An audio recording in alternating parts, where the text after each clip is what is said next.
Salut, c'est Charlotte Cardin pour 20 minutes.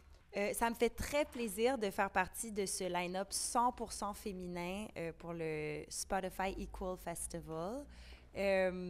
Déjà parce que j'adore les artistes qui vont performer ce soir, donc de façon égoïste, j'ai tellement hâte de voir leur show aussi. Mais au-delà de ça, je trouve que c'est une initiative qui est très importante et qui est très belle de la part de Spotify parce qu'on fait toujours partie d'une industrie qui est très inégale. C'est encore une industrie qui est grandement dominée par les hommes et sur scène et à l'arrière-scène. C'est des initiatives qui sont importantes pour éventuellement essayer d'atteindre cette égalité dans l'industrie. Ben oui, les artistes féminines m'inspirent énormément au quotidien et m'ont d'ailleurs toujours inspirée.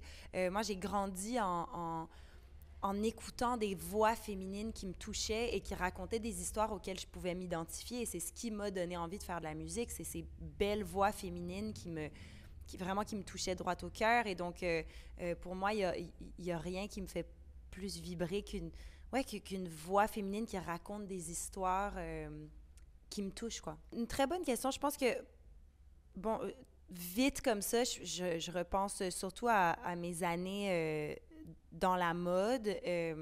Parce que j'ai été mannequin quelques années quand j'étais adolescente et j'ai vraiment vécu des situations improbables et injustes et humiliantes. Et je dois dire que l'industrie de la musique, de ce que j'ai vécu, j'ai pas vécu de situation aussi traumatisante que ça, mais il y a quand même un truc qui est assez pernicieux dans le monde de la musique parce que c'est vrai que on a l'impression comme ça qu'on regarde, par exemple, les charts, on a des Taylor Swift, des Beyoncé, des Lady Gaga qui sont au top de la game. Et donc, on a l'impression, quand on ne s'attarde pas nécessairement aux chiffres, qu'on a une industrie qui est assez égalitaire.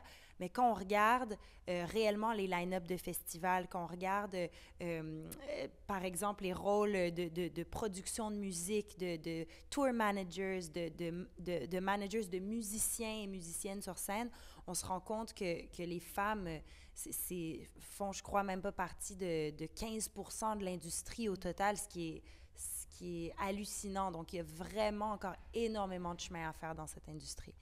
J'ai l'impression, ouais, que c'est inévitable pour les artistes féminines. En tout cas, toutes les artistes féminines que je connais subissent des commentaires non-stop sur leur physique. Euh, et Déjà, au moins, je pense que le fait que les artistes en parlent de plus en plus en mode est-ce qu'on peut arrêter de parler du physique des femmes? Parce que c'est vrai qu'on regarde les photos des artistes masculins et leurs vidéos et tout ça, et les gens, de manière générale, ne commentent pas leur apparence physique de la même façon. C'est assez hallucinant. Donc déjà, d'en parler, je pense que c'est une première étape vers le fait d'essayer je l'espère un jour, qu'on puisse arrêter de toujours mettre l'accent sur le physique des femmes dans l'industrie. Il y a un truc aussi que j'ai noté, que quand on fait des interviews en tant qu'artiste féminine, souvent c'est genre ton maquillage préféré, tes vêtements, tes si, ta routine beauté, mais c'est genre, est-ce qu'on peut parler de musique? Est-ce qu'on peut parler de nos vraies connaissances, de notre histoire, de choses qui ont du poids et de l'importance? Donc, ça, c'est quelque chose que j'ai noté aussi dans les dernières années. Je crois que ma chanson la plus girl power de mon répertoire, c'est Main Girl. J'adore Casey Musgraves, qui est une artiste country que j'écoute depuis très, très, très longtemps. Céline Dion. Et peut-être genre Aretha Franklin. De manière un peu évidente comme ça, je ferais juste que avec un coup de baguette magique, ben, on a une industrie égalitaire, quoi.